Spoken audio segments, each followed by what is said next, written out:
Andrew is lives locally here for part of the year in Wasaga Beach. Um, I met you through our deputy mayor, Tanya Snell. Yeah. And Andrew and the investors that he does joint ventures with have an amazing portfolio comprised of about 200 million in real estate. That's 200 million in real estate and 1,000 doors. Yeah, roughly. So that's an amazing accomplishment. And I think most of your properties are in Hamilton and Kingston. Is that correct? No, actually, a lot of them are in a lot of the smaller ones are in Simcoe County, Okay. and then we have some apartment buildings. We do have Hamilton, but a lot of them are along the 401 corridor east of the GTA.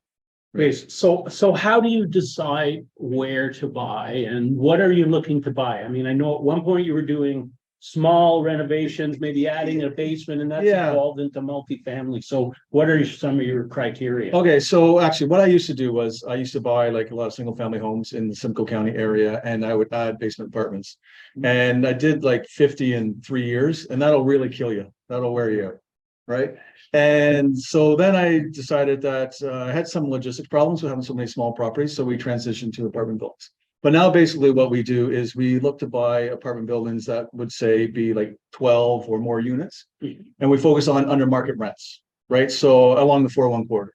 Right. Right. And we look to drive up the rents and increase value for our investors. Right. So one thing that some people may not know about multifamily real estate is the price of the property is usually dependent on the rent, right? Yes, it's very similar to if you were like buying a business where you might pay a multiple of the, say, gross or net income. Right. Where in real estate apartment building, including commercial, plazas, stuff like that, you pay basically a capitalization rate based on the net operating income. So if you pay a tenant to leave, say, $500 rent increase, Right. depending on the area, like if Toronto, you could actually drive the building value up close to 200,000. In the areas we do, it's usually about 125,000. Right. And so that's our strategy, right? Right. And we could have the exact same apartment building side by side, same units, and one could have rent roll of 10 grand and one could have a rent roll of 20 grand, and one building would be 3 times worth the other, even though they're exactly the same. Right. So it's all about that rent roll. Yeah, yeah. And you can't really do that in the smaller stuff. You have a duplex or a fourplex, they just value it, appraise it compared to the one down the street, right? Right. So we have less control doing small. Right. And I was reading on one of your case studies, and we've got some slides here. Oh, yeah. Which we can, of course, refer to how you bought one property, even using did some renovations using private money, but eventually took that out with CMHC insured. And I think that's another point about how if you can keep your expenses down, it's about that operating income that also drives your value. Yeah, like we don't do, large renovations. We focus on just buying stuff that would already be, say, a B or C building.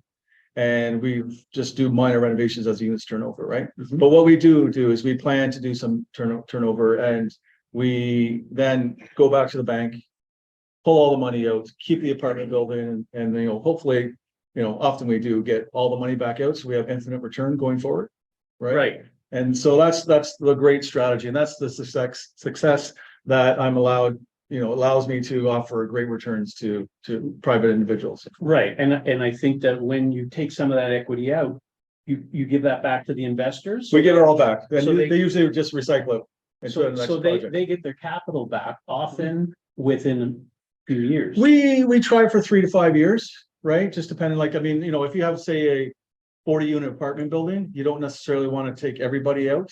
And our strategy is we don't do what's popular in the news with reno evictions. Like we don't get a building permit saying that you have to leave because we're moving the bathroom.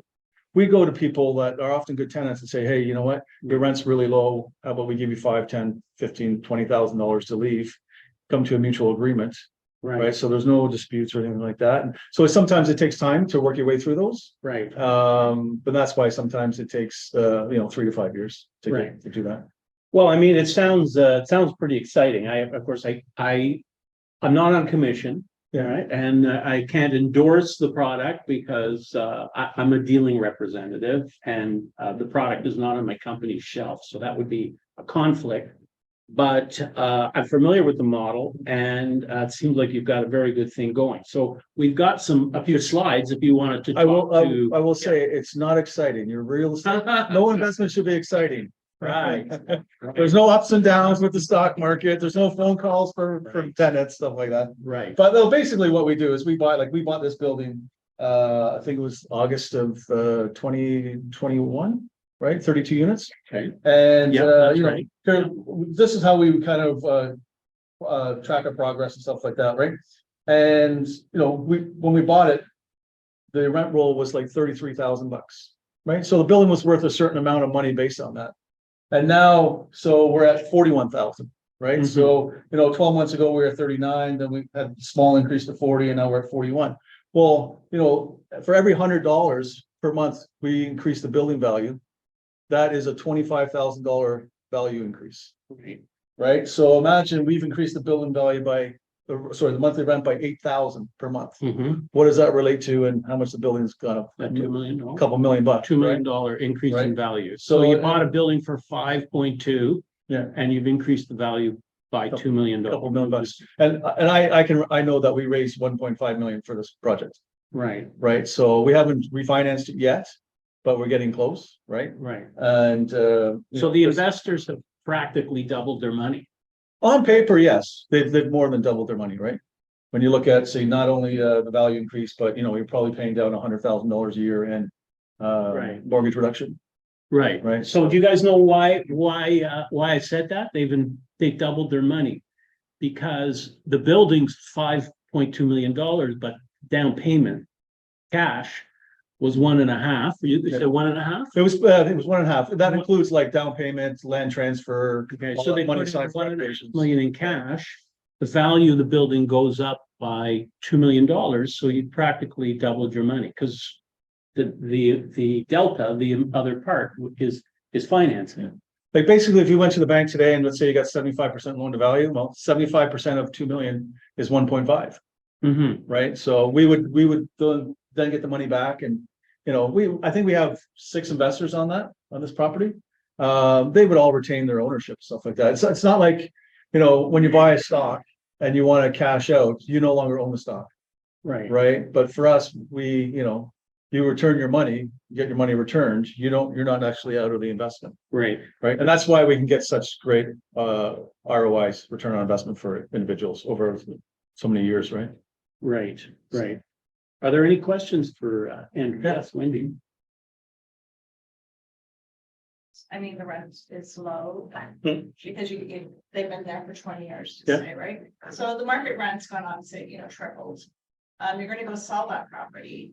Do they have to actually go by the rent that's being paid now, or they can say that, no, this is what you can get going for the market value? When you say they, as in like the buyer. The tenant, Okay, so we're not talking compensating the tenant to leave, we're talking about so if I was buying a house, apartment building, I would only take into account today's actual rent. Now, I will say that we do pay a premium for under market rents. And like I teach people how to buy apartment buildings and stuff like that. And basically what I teach them is do not overpay by more than 30% of the potential lift.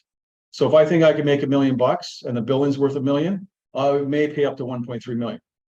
Okay, and I'll be honest, anytime a realtor sends me something that doesn't have realistic numbers or they use market rent for a tenant that's still in there, I, for lack of a better word, lose respect for that realtor. I think it's also worth mentioning that these properties cash flow from the beginning, right? Because they're not development projects. I mean, I know there's some developers out there, they're Yeah. building from scratch Yeah. and offering high returns. But if you don't have cash flow in that property from day one, that increases your risk considerably, right? Basically, when you get a traditional mortgage, whether it be CMHC insured or just through a regular bank, that's not say a construction project, even you can have a construction loan on an existing building. They will make you have a certain debt coverage ratio of usually like 1.2 to 1.3. So that means you're having 20 or 30% above what your actual expenses are. Right. So that usually helps, right? And I mean, we don't necessarily pay cash flow day one. I tell people these are wealth growing investments. not necessarily collect, a few $100 per month Right, in, cash flow. But going back to the example, if I raised, 1.5 million, I gave everybody, let's say I paid out $5,000 a month, they're probably more excited about the $2 million value increase than, getting their share of $5,000 per month, right? right, So. right. All right, very good. So there's other slides. I don't know if there's anything else here or any other Contact questions. info. Here was the project. Yeah, This so, is Aurelia. yeah, so last Friday I had the benefit of going to meet a couple of my investors for lunch and pay them out their remaining funds for a project, right? We bought this one a couple of years ago, and it was like just under 1.2, and it was worth like 2.2 after like 3.5 years, 4 years. So they get their money back, but they still own They have the exact same ownership. share of the building. Yeah. So now they have infinite return. So on a project like this, let's say this was $1 million purchase. I guess now your typical purchases, it would be higher than this now. Yeah, they're usually say 2 million to the largest one we did was, I think, was 36 million. Okay, so let's pick, say, $5 million purchase. You'd be looking to raise, what, about 25% of that from investors? How many investors would you normally bring in, and what sort of investment size would you be looking for from an investor? Okay, so we usually do something like we won't give less than, or allow an investor to take less than 5% ownership. But usually we try and bring on, say, 5 investors at like 10% each. Right. And then, so I don't get paid, like I don't take asset management fees, or I don't get, a fee for finding the property or buying anything like that. So I only get paid if the investors get paid. And I don't get any equity until all the investors get their money out. So I get paid by ownership of the building. Okay. Right. So we split the ownership percentage with the investors, and we don't necessarily have to have the investors take the same exact amount. So it's prorated based on their investment. But anywhere from 1 to, I think the most we've had is like 8 investors, right? Right, On a okay. particular So, property. a handful of investors. Joe? Yeah. Yeah, so when you talk about infinite return, so you pay out the original capital. So now, how do you, on an ongoing basis, how do you determine how they can take monetary benefit periodically from that building? Or if they want to exit ownership to only one investor, do you take that on yourself, or they go and sell shares of their building? Okay, so a couple questions there. So after they get all their money back, we may refinance again in the future. Okay, I have some smaller properties that I've refinanced, I've refinanced my personal home 3 times, right? Or we'll do, say, cash flow, right? What happens is, let's say you're getting cash flow and then you refinance, obviously, all things being the same, interest rates the same, your mortgage cost goes up. So your cash flow goes down. So, but that's okay, because nobody has any more money into it. So we do that. If someone wanted to sell their shares, they could. No, I'll be honest, it's not like it's easy, like selling McDonald's shares in the stock market. I have yet to have anybody come to me and say, I want to sell my shares, right? But in an ideal world, so not to be greedy or whatever, I would love for everybody to sell me their shares at refinance time, because I probably have some money from the bank that I can buy their shares from them, right? But it's yet to happen. Okay, So if I understand what I'm hearing here, for somebody who wants to invest in a property, who can't afford to invest on their own, even just a home, this is where you work, this would be your field houses, and people with not enough money to buy a house or something like that, that had a couple of $100,000, they could give it to you and invest in the property along with those other 4 people you were talking about. And there's some. Yeah, if someone had a couple $100,000, they could probably buy their own house. But what we do is we offer very good returns for hands-off, right? And real estate investing, right? I've been doing this for 15 plus years, right? And, I have some investors that, they actually have some investors that hired me to be their coach, and they're like, oh, you can just get better returns than I can, and probably twice as good. So I'll just take a share, right?